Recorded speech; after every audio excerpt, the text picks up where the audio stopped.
Welcome back to Main Street Living. You know, guys, the holidays are my favorite time of the year because there are so many great traditions. Absolutely. Yeah. Yeah. Yeah. As you can And see, I'm all in it. Yeah. it's all in.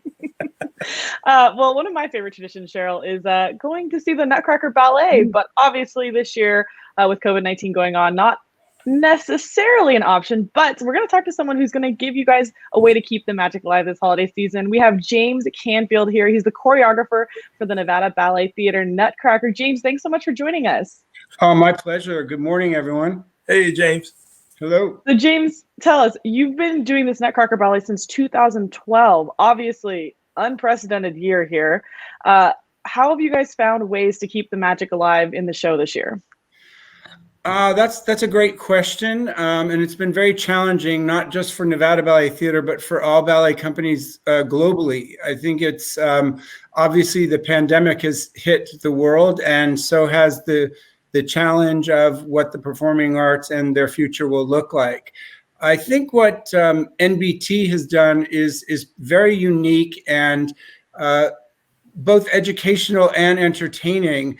I think it has this pause has allowed them the opportunity to come out and give not only a history of Nevada Ballet Theatre's road and path of performing the Nutcracker, but moreover, it has allowed for a time to educate on the ballet itself, historically, where it began, the music, and a lot of very interesting facts that came along with that. I think Roy has done, Roy Kaiser, the artistic director, an amazing job at making it cohesive and interesting. So you're not just going to see excerpts from the production, but you're going to hear from him. You're going to hear from the co-founder of the company, Nancy Housels, who has seen all 4 productions, and then board members like Richard Plaster and others, plus the generations of people within the community that have grown up and made this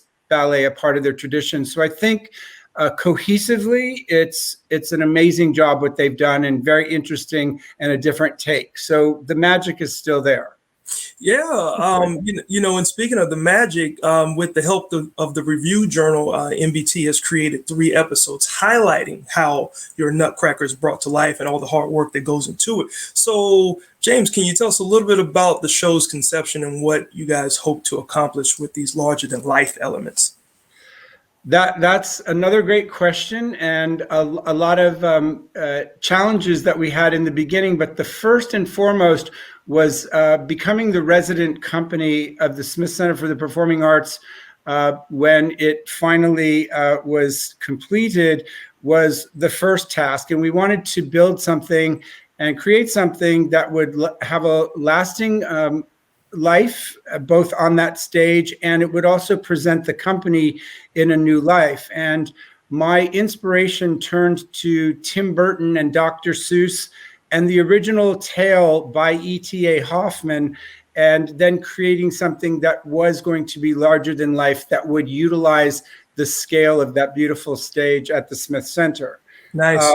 With that in mind, we then went from there and basically did a few unique things so that the minute you walked into the theater, the experience began.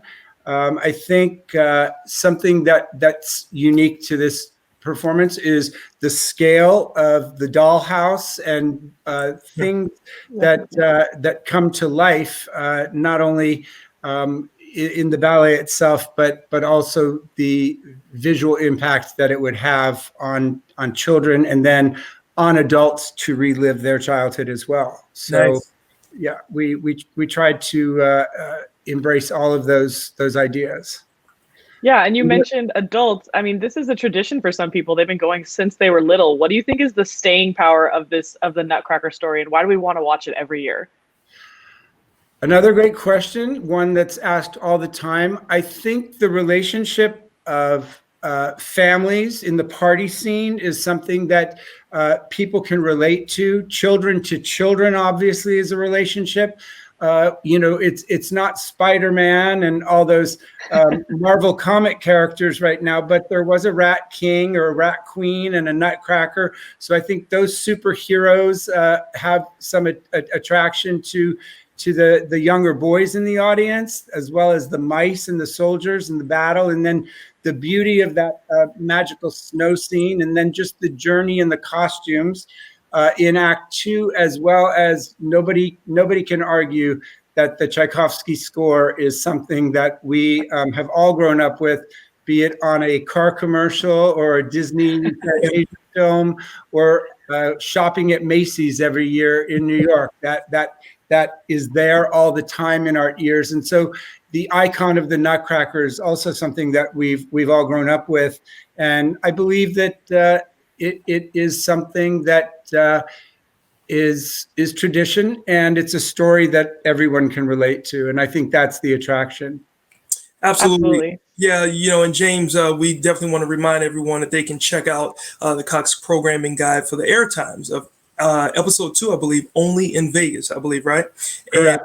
And you can also go online to nevadaballet.org as well. So we certainly appreciate you taking the time to stop by.